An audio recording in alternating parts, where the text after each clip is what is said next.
নমস্কার বন্ধুরা, মুনমুন কুকিং চ্যানেলে তোমাদের সবাইকে ওয়েলকাম।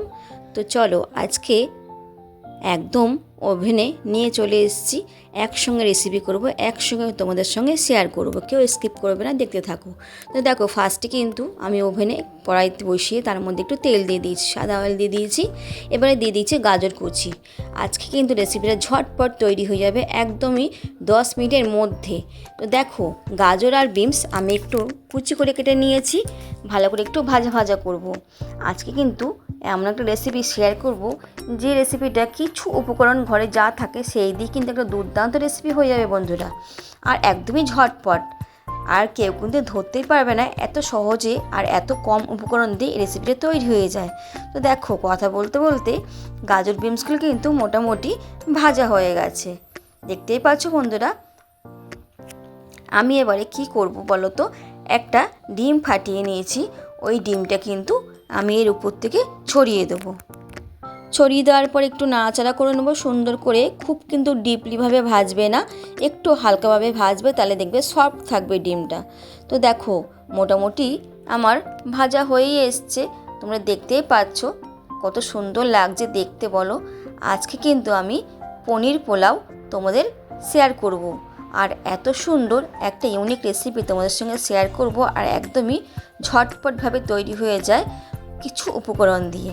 তো দেখো, আমার এদিকে ডিমটা আর গাজর বিনস ভাজা হয়ে গেছে। ডিমটা তোমরা চাইলে নাও দিতে পারো, এটা কিন্তু নিরামিষভাবেও হতে পারে। আমি সবই নিরামিষ করেছি, জাস্ট আমি ডিমটা একটু অ্যাড করে দিয়েছি। এদিকে দেখো, আমি পনিরগুলো কিন্তু ভেজে নিয়েছি একদমই ছোট ছোট করে কেটে। তো এদিকে দেখো, ডিমটা ভাজা হয়ে গেছে, ডিম আর গাজর বিনসটা ভাজা হয়ে গেছে। আমি এবার এগুলো তুলে নেবো।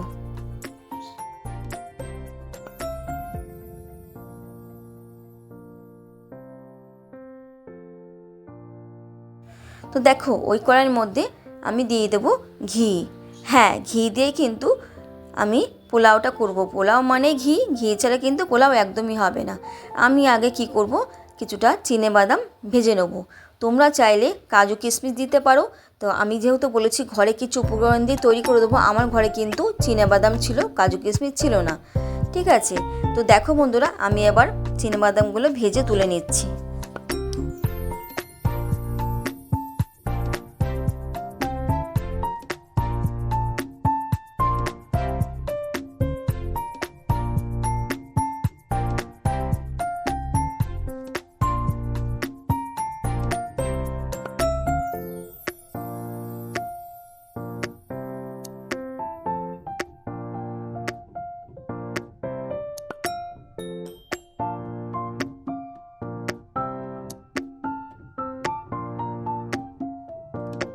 এবারে ওই কড়াইয়ের মধ্যে তেজপাতা ফোড়ন দিয়ে দিলাম দুটো শুকনো লঙ্কা, দিয়ে দিলাম গোটা গরম মশলা, এলাচ, লবঙ্গ, দারচিনি।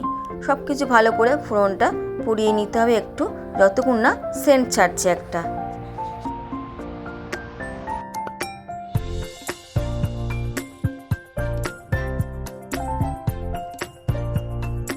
এবারে ঘরে আমার গোবিন্দভোগ চাল ছিল, এটা কিন্তু রাইস দিয়েও হয়, মানে প্লেন যে আমরা রাইস খাই সেই রাইস দিয়ে কিন্তু হয়ে যাবে। যেহেতু আমার ঘরে গোবিন্দভোগ চাল ছিল 200 গ্রাম, সেই 200 গ্রাম চাল কিন্তু আমি আধ ঘন্টা আগে ভিজিয়ে রেখেছিলাম, ধুয়ে জল ঝরিয়ে রেখে দিয়েছিলাম, কিচ্ছু দিইনি, জাস্ট আমি ভিজিয়ে রেখে দিয়েছিলাম। ঠিক আছে বন্ধুরা, তো দেখো সেই চালটা কিন্তু আমি দিয়ে দিলাম এর মধ্যে জিরে গুঁড়ো, দিয়ে দিলাম এর মধ্যে লবণ, দিয়ে দিলাম একটু সয়া সস।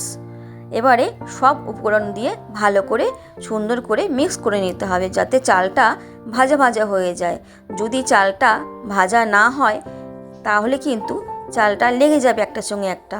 আর যদি ভালো করে চালটা ভাজা ভাজা হয়ে যায় ঘিয়ের মধ্যে, তাহলে কিন্তু চালগুলো মানে যখন রাইসটা হয়ে যাবে তখন কিন্তু একটার সঙ্গে একটা রাইস পুরো ছেড়ে যাবে, আর খেতে কিন্তু সুন্দর হবে। তবে দেখো, ভালো করে টিপস ফলো করো। এবারে আমি যতটা পরিমাণ চাল দিয়েছি তার ডবল কিন্তু আমি জল দেবো। হ্যাঁ বন্ধুরা, যদি তোমরা 1 বাটি চাল নাও 2 বাটি জল দেবে, মাপ কিন্তু ঠিক রাখবে।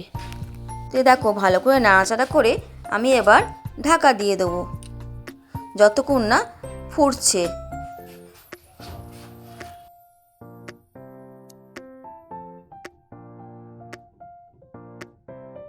দেখো চালটা মোটামুটি আমার সেদ্ধ প্রায় হয়ে গেছে।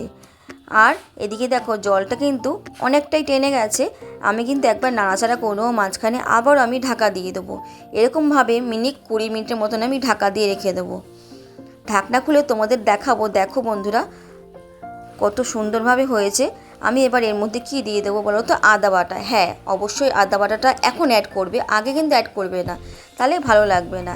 আমি এখন দিয়ে দিলাম আদা বাটাটা। আমি 1 চামচের মতন দিয়েছি আদা বাটা। তোমরা আন্দাজ করে দিও, যেহেতু আমি 200 গ্রাম চাল নিয়েছি। ঠিক আছে বন্ধুরা, তো দেখো আমি এবার ঢাকা দিয়ে দেবো। একদম ঢাকা দিয়ে একটু জোরে দিয়েই কিন্তু ওভেনটা আমি আস্তে করে দিয়েছি। দেখো কত সুন্দর জলটা পুরো টেনে গেছে। এবারে আমি এর মধ্যে দিয়ে দেবো, নাড়াচাড়া করে দেখতেই পাচ্ছ চালটা কিন্তু পুরো সেদ্ধ হয়ে গেছে। একটু সেদ্ধ বাকি আছে, কিন্তু এখন আর বেশি জোরে দিলে কিন্তু লেগে যাবে চালটা। যার জন্য আমি এর মধ্যে কিছু জিনিস অ্যাড করে দেবো। দিয়ে দেবো 4-5টা চেরা কাঁচা লঙ্কা। দিয়ে দেবো এর মধ্যে চিনি। হ্যাঁ, এখন চিনি অ্যাড করবে, আগে কিন্তু চিনি দেবে না। এখন চিনি অ্যাড করলে কী হবে বলো তো বন্ধুরা?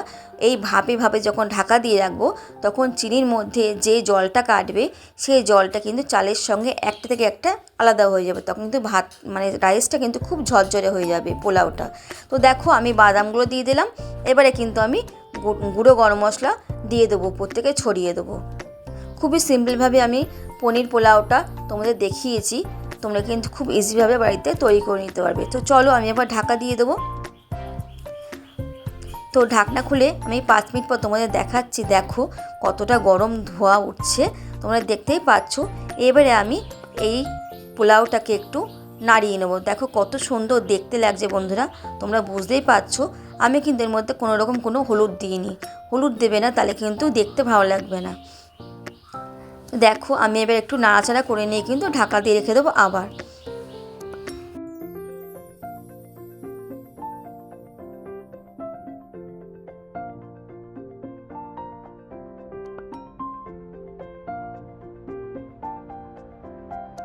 লাস্টে একটু ঘি অ্যাড করে দিলাম, যাতে সেন্টটা ভালো হয়। তো চলো আমি এবার নামিয়ে নিয়ে তোমাদের সঙ্গে সার্ভ করে ফেলি।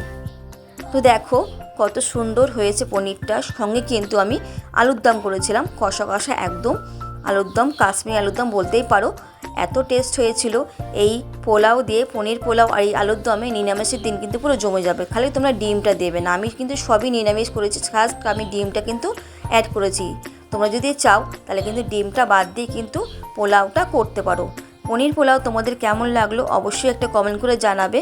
আর অবশ্যই সুন্দর করে একটা লাইক দিয়ে পুরো ভিডিওটা ফুল ওয়াচ করে দেখো, কেউ স্কিপ করো না, তাহলে কিন্তু বুঝতে পারবে না কোথায় কি মিস হয়ে গেলে, তাহলে কিন্তু বুঝতে পারবে না তোমরা।